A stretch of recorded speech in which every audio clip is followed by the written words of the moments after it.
even in her lifetime, there was some question of whether or not St. Christina the Astonishing was mad, possessed, or a divinely touched worker of wonders. St. Christina receives attention today for the strange descriptions of her miracles as much as for her faith. St. Christina's story was saved for posterity by the 13th century monk Thomas de Cantimpré. St. Christina was born in 1150 in Belgium, in the county of Leun. After being orphaned at the age of 15, she worked taking the herds to pasture. When she was a young woman, she suffered a severe seizure and was thought dead. Unable to see breathing or hear a heartbeat, those with her pronounced her dead. Soon after, a funeral was held at her local parish. In the middle of the funeral service, she suddenly woke up. Full of energy, she stood right up like nothing had happened. When she realized she was surrounded by a large group of people, she started levitating and flew up to the roof. She stayed there for a long time, and the priest ordered her to come down. At first, she refused. She claimed that she could no longer tolerate being around other people. The stench of sin on them was overpowering to her.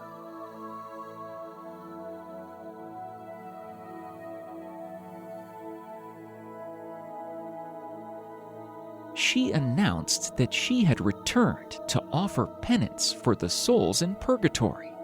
While she was dead, she saw heaven, hell, and the purgatory. The angels gave her a choice: either remain dead and go to heaven, or return to earth and do penance for those in purgatory.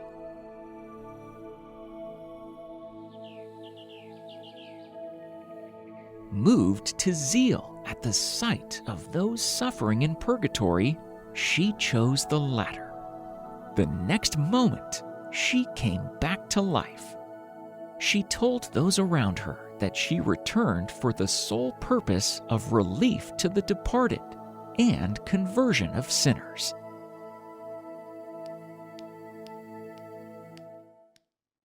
Christina voluntarily lived in extreme poverty, wearing only rags and living without a home. She avoided human contact as much as possible.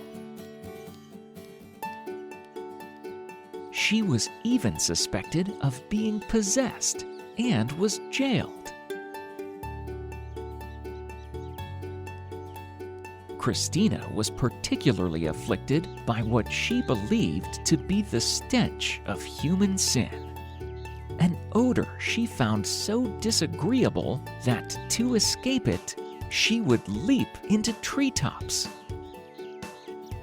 or hide inside hot ovens, from which she later emerged unscathed. Christina spent much of the rest of her life avoiding others and engaging in a variety of odd behaviors. She liked to roll herself into a ball to pray, and she liked to spin. Legend has it that she would hang from the twirling arms of a windmill, yet never be harmed. Her unpredictable behaviors scared her contemporaries, and they would occasionally tie her up. But Christina became renowned for her ability to escape any restraint. For Christina, mere deprivation wasn't enough. She also sought out suffering to increase her penance. People watched her intentionally throw herself into fires and remain there for extended periods of time. She would appear to be suffering greatly with terrible shrieking. But then would exit the fire completely unscathed. Public opinion was divided about her. Was she just insane? Was she a holy woman sent to warn people of the fires of purgatory? Or was she perhaps demon-possessed? She was briefly jailed for a second time as well. After being released the second time, she joined a Dominican monastery. Her prioress said that despite her extreme behavior, she was always obedient. Her reputation spread across the region, and both rulers and other holy people sought her out for advice and spiritual aid. Amazingly, despite all of her physical abuse, she died at the ripe old age of 74 of natural causes.